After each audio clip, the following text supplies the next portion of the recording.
Olá pessoal, tudo bem com vocês? No vídeo de hoje a gente vai falar sobre o conceito de lógica da coerência, que é um conceito que eu criei para usar no meu doutorado, baseado num esboço do Adorno e Horkheimer, que está no livro Dialética do Esclarecimento, ali naquele capítulo final que é cheio de notas e esboços inacabados, tem um esboço bem interessante ali chamado Contradições. Então, com base nele eu vou me utilizar para falar do conceito da lógica da coerência. Tá? Qual é a ideia desse esboço, aliás, da obra toda, né, da dialética do esclarecimento? É a incapacidade que a gente tem na modernidade de pensar as contradições, de pensar dialeticamente. A gente vive uma mentalidade extremamente polarizada. Em outro capítulo ele vai falar o conceito de mentalidade do ticket. Então essa ideia de mentalidade polarizada, que a gente não consegue pensar uma sociedade com contradições, uma filosofia com contradições. Então a gente exige a mais extrema coerência de todos os sistemas de pensamento que a gente encontrar. Tá? Eu vou ler aqui alguns trechos do Adorno e eu vou mostrando essa questão dessa extrema coerência que se exige do pensamento. Tá? Ele diz assim: se o pensamento não se limita a ratificar os preceitos vigentes, ele deverá se apresentar de maneira ainda mais segura de si, mais universal, mais autoritária do que quando se limita a justificar o que já está em vigor. Tá? Então, a gente exige essa coerência de pensamentos que são vigentes, que são dominantes na nossa cultura, e se algum pensamento for contra essa corrente, ele tem que ser ainda mais coerente, ele tem que ser ainda mais totalitário, ele tem que ser ainda mais sem brechas do que o pensamento dominante. Tá? Como eu costumo dizer informalmente, quem quer nadar contra a corrente tem que andar muito na linha. Tá? Porque sempre vai ter alguém disposto a encontrar um pinguinho de incoerência só no seu discurso para poder apontar, para poder te massacrar. Tá? Então é esse o problema que a gente vive, né? Isso que leva a nossas discussões tão polarizadas assim, que a gente não consegue encontrar, a gente não consegue visualizar outras opções de discurso. Tá? Seguindo aqui com a leitura, ele fornece alguns exemplos desse tipo de pensamento. Tá? Será que você considera injusto o poder dominante? Quem sabe você quer que impere o caos e não o poder? Então você critica as estruturas de poder dominantes. Então você prefere o caos? Você prefere a mais completa desordem? Como se só existissem essas duas opções. Ou a estrutura de poder que está aí, ou o mais completo caos. Não existe nenhuma outra possibilidade, a gente não vislumbra nenhuma outra possibilidade de exercício de poder na nossa sociedade. Você está criticando a uniformização da vida e o progresso? Será que à noite a gente deve voltar a acender velas de cera? Será que o fedor do lixo deve voltar a empestear nossas cidades, como na Idade Média? Então, se você critica a tecnologia, a sociedade totalmente tecnológica que a gente tem hoje, então você recusa todo esse tipo de tecnologia, você quer que a gente volte para a Idade Média, você quer que a gente tenha abolição aí dos aparelhos elétricos e a gente volte a ficar à luz de velas, é isso?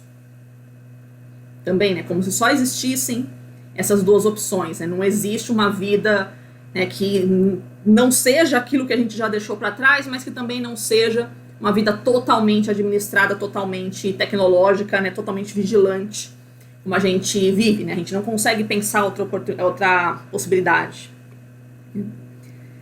Você não gosta dos matadouros? Será que a sociedade deve passar a comer legumes crus? Então, eu não gosto da maneira como os animais são tratados em matadouros, não gosto desse tipo de matança sistemática. Então é porque você quer que todo mundo vire vegano. Não existe nenhuma outra opção, não existe uma forma melhor de tratar os animais, ainda que eles vão pro abate, não existe. Só existe essa maneira como a gente trata agora, ou então isso significa que vai todo mundo comer só legumes crus daqui para diante, porque não existe outra forma de alimentação, não existe outra forma de produzir produtos animais que não seja da maneira cruel que a gente faz. A gente não consegue pensar outras possibilidades. pouquinho mais adiante, ele simula um diálogo aqui, e aí ele faz uma pergunta, né? Os dois rapazes que estão dialogando fazem uma pergunta para o outro. Por que a minha aversão a ser médico deveria equivaler à opinião de que não deve haver médicos? Nem todo mundo tem vocação para medicina. Eu não me sentiria bem sendo médica. Isso significa que eu odeio os médicos? Isso significa que eu acho que médicos não deveriam existir? Que eu acho que a medicina não serve para nada? Não. Apenas que eu não tenho vocação para medicina. Só isso. Mas a gente tem esse nível de discussão extremamente polarizado que só concebe duas possibilidades. Então, esse pensamento totalmente administrado, ele exige da gente uma coerência absoluta, principalmente de quem está nadando contra a corrente. Você começa a levar, você começa a levar a sua argumentação em direção ao absurdo, porque essa extrema coerência de pensamento, ela exige isso. Ela exige que você leve o seu argumento ao absurdo para sustentar. Por quê? Porque não tem uma sustentação racional. Não tem uma sustentação lógica, raciocínios extremamente coerentes. Então, eles exigem que você recorra a exemplos absurdos para sustentá-lo. Talvez você conheça esse argumento chamado de lógica da coerência com o nome da falácia lógica do declive escorregadio. Aquela noção de que a gente não pode fazer A, porque se a gente permitir que aconteça A, vai acontecer B, vai acontecer C, vai acontecer D, e as consequências disso tudo são inaceitáveis, então a gente não pode permitir desde o início. Tá? Uma situação em que o declive escorregadio é muito empregado é com relação à argumentação da união civil de pessoas do mesmo sexo. Então, tem gente que vai dizer, a gente não pode permitir a união civil de pessoas do mesmo sexo, porque se a gente permitir, daqui a pouco a gente está legalizando o incesto, a pedofilia e a zoofilia. Então, é bom cortar o mal pela raiz. Qual a relação entre essas variáveis? Qual a relação entre união civil de pessoas do mesmo sexo e incesto, pedofilia e zoofilia? Não existe, correto? Então, qual é o sentido desse argumento? Nenhum. É por isso que ele é denominado uma falácia lógica, né? Você tenta estabelecer relação entre pensamentos, entre variáveis, que não tem nenhuma relação, mas com que objetivo? Simplesmente de tentar desqualificar um argumento contra o qual você não tem uma capacidade racional, argumentativa para desqualificar. Então, o que você faz? Você lança a mão de um argumento emocional. Quem não tem como discutir racionalmente, lança a mão de argumentos emocionais, já que eles têm, né? Quando você está discutindo com uma pessoa que não tem grande tradição no discurso, vamos dizer assim, né? Não tem grande bagagem cultural, né? Ela vai tender a aceitar mais facilmente um argumento emocional, né? Argumentos emocionais pegam bastante a gente, né? É por isso que as falácias lógicas, elas funcionam tão bem na nossa argumentação, elas enganam bastante, tá? Então é muito comum a gente se utilizar desse raciocínio de declive escorregadio para dizer que você não pode permitir uma primeira concessão, né, porque senão você vai permitir toda uma série de concessões que são absurdas, que só você está conseguindo enxergar relação entre elas, porque essa relação, na verdade, não existe. Tá? Então, essa é a ideia. Você tem que ou aceitar totalmente em bloco um ideário, ou você simplesmente não aceita. Tá? É isso que é a lógica da coerência. E por que eu me utilizei desse conceito no meu doutorado? Porque esse é o argumento que eu mais recebo nas minhas aulas, nas minhas palestras, nas minhas conversas, todos. Toda vez que eu abro a boca para falar de aquecimento global, eu recebo essa pergunta. Mas se a gente não acreditar em aquecimento global, né, quais serão as consequências que a gente vai obter a partir dali, né? Então, vou ler a maneira como eu escrevi na minha tese aqui. Mas se a queima de combustíveis fósseis não aquece o planeta, então isso significa que eu posso jogar meu sofá no rio, posso derrubar toda a floresta amazônica, posso entupir as plantações de agrotóxicos, posso matar todos os animais, posso detonar todo o arsenal nuclear norte-americano, que nada disso tem qualquer efeito sobre a natureza? Ah, Daniela, mas você está exagerando. Não, não estou. Esse é o tipo de pergunta que eu mais recebo. Pergunta mais cotidiana que eu recebo. Então, se você faz a afirmação de que a queima de combustíveis fósseis pelas sociedades humanas não tem todo esse poder de mudar os fluxos de matéria e de energia em escala planetária, é porque você acredita que a gente pode jogar o sofá no rio, que a gente pode detonar o arsenal nuclear norte-americano, que a gente pode entupir as plantações de agrotóxicos, que a gente pode matar todos os animais, parará. Então você tem que manter essa extrema coerência de pensamento. Ou você aceita a ideologia ambiental totalmente em bloco, ou você aceita tudo, ou você não aceita nada. Você se transforma num completo aniquilador da natureza por puro prazer, porque você não gosta dos animaizinhos.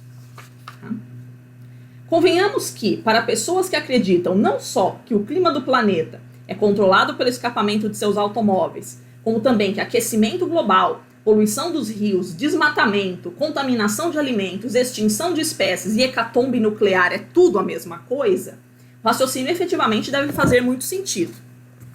Então a gente realmente acredita na ideologia ambiental em bloco. Ou você acredita na existência de todos os problemas ambientais que se prega, na extrema gravidade de todos eles, ou você simplesmente não acredita em nada.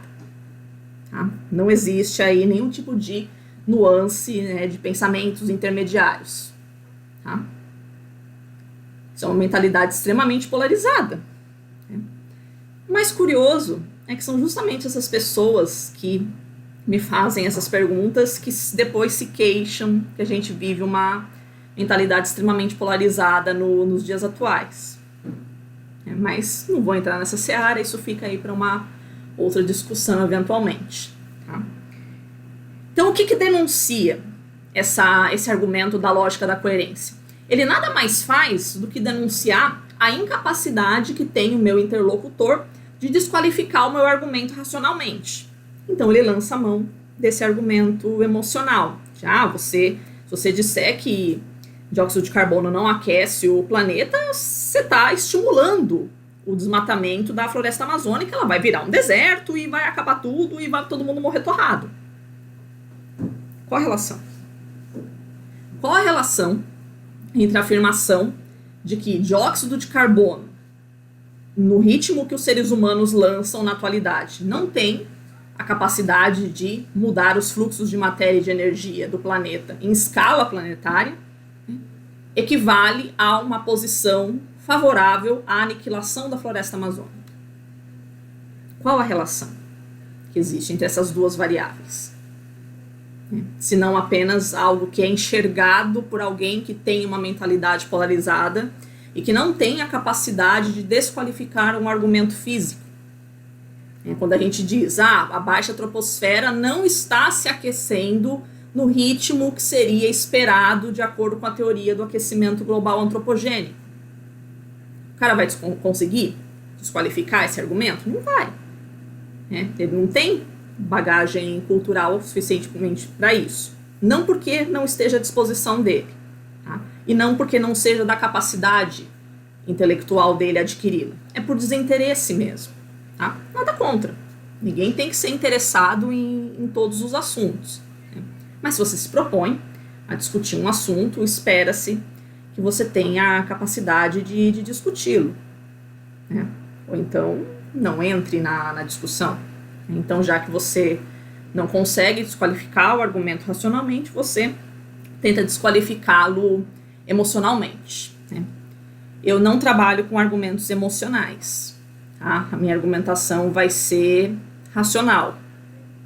Não sei se eu consigo. Mas esse é o objetivo. Não vou me baixar, baixar a cabeça para um argumento emocional. Tá? Ah, mas os problemas ambientais estão todos interligados. Não, não estão. Tá? Isso é um mau uso da teoria geral dos sistemas. Tá? É um mau uso de teoria do caos. Quando a gente fala, mas se a gente... se é verdade que uma borboleta batendo asa na Austrália provoca um furacão na Flórida, então tá aí a prova, né, de que todos os problemas ambientais estão interligados. Gente, isso é uma metáfora, tá? Para expressar, né, o sentido da teoria do caos. Tá? Isso aí que a gente faz é um mau uso, nessa extrapolação de que tudo está interligado e que, portanto, se eu desqualifico um argumento das ideologias ambientais, eu estou desqualificando todos, eu estou negando a existência de qualquer tipo de problema ambiental. Tá? Isso só mostra a sua falta de conhecimento, né, de todas essas variáveis aí, só mostra a sua incapacidade de conhecer teoria geral dos sistemas. Tá? A gente não tem, né, não tem toda essa relação, né, todos os fatores todos os problemas ambientais. Tá? Existem problemas ambientais em escala local, ok, mas daí é você dizer que esses problemas em escala local, eles são causadores ou são determinantes de eventuais problemas em escala global, é uma extrapolação muito difícil da gente fazer e da gente encontrar o nexo causal. Tá? Então, evita ter esse pensamento de que essa posição de aniquilação global é uma consequência direta da afirmação de que dióxido de carbono não tem todo esse poder que se afirma de aquecer o planeta. Tá? Isso aí é uma interpretação muito ruim da teoria geral dos sistemas. E a última moda, agora, para quem se utiliza da lógica da coerência, é fazer uma extrapolação política a respeito da discussão em torno do aquecimento global.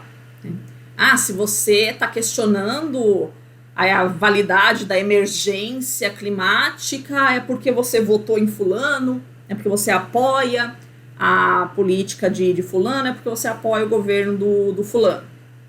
Tá? Cara, essa questão de aquecimento global, ela, em escala global, ela é discutida desde o século XIX, assim.